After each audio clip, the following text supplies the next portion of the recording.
చంద్రశేఖర్ గారు tourism sir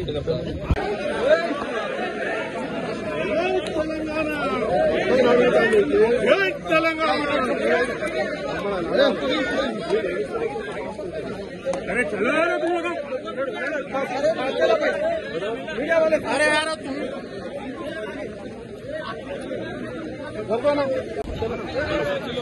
चलो भाई चलो भाई आगे बढ़ा भाई आपको आगे बढ़ा भाई डिमांड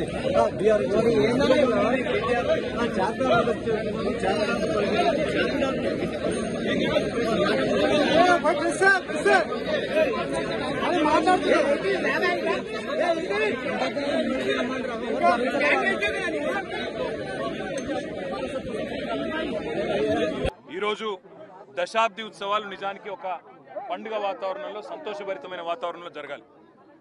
మరి 10 ఏళ్లలో సాధించిన ప్రగతిని కాదని, 10 ఏళ్లలో జరిగిన పనిని కాదని, అభివృద్ధిని గుర్తించలేని ఒక మూర్ఖ మొండి వైఖరితో కేవలం కేసీఆర్ గారికి పేరు రాకూడదు, కేసీఆర్ గారి పేరు వినబడకూడదు అనే ఒక మూర్ఖపు ఆలోచనతో కాంగ్రెస్ ప్రభుత్వం ఏదైతే ఉందో ఇవాళ గత 10 ఏళ్లలో జరిగిన ప్రగతిని కానరానియకుండా, గత 10 ఏళ్లలో జరిగిన పనిని కానరానియకుండా కొన్ని మూర్ఖపు నిర్ణయాలు తీసుకుంటా ఉంది. అందులో ముఖ్యంగా ఈ రేవంత్ రెడ్డి ప్రభుత్వం వచ్చిన తర్వాత తెలంగాణ రాష్ట్ర రాజముద్రలో తెలంగాణ వారసత్వానికి, తెలంగాణలోని గొప్పతనానికి, ఇక్కడి సాంస్కృతిక చిహ్నాలకు గొప్ప సింబల్గా ఉన్న హైదరాబాద్ అంటేనే ప్రపంచవ్యాప్తంగా ముందుగా గుర్తొచ్చేది చార్మినార్. బ్రహ్మాండంగా చార్మినార్ ఒకటే కాదు, ఇవాళ తెలంగాణ అంటేనే గుర్తొచ్చేది కాకతీయ వారసత్వానికి చిహ్నంగా ఉన్న కాకతీయ కళాతోరణం.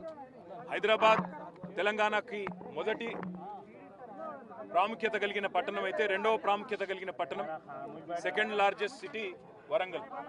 అదేవిధంగా ఓరుగల్లు సామ్రాజ్యానికి, అదేవిధంగా మన సాంస్కృతిక వారసత్వానికి చిహ్నాలుగా ఉన్న కాకతీయ కళాతోరణాన్ని, చార్మినార్ను తొలగించాలనే మూర్ఖపు నిర్ణయం ఏదైతే ఉందో ఈ ప్రభుత్వాన్ని, దీన్ని మేము తీవ్రంగా నిరసిస్తున్నాం, తీవ్రంగా ఖండిస్తున్నాం. చార్మినార్ను తొలగించడము అంటే ప్రతి హైదరాబాద్ని అవమానించడమే, ప్రతి ఒక్కరిని కూడా తప్పకుండా అగౌరవపరిచినట్టే అవుతుంది.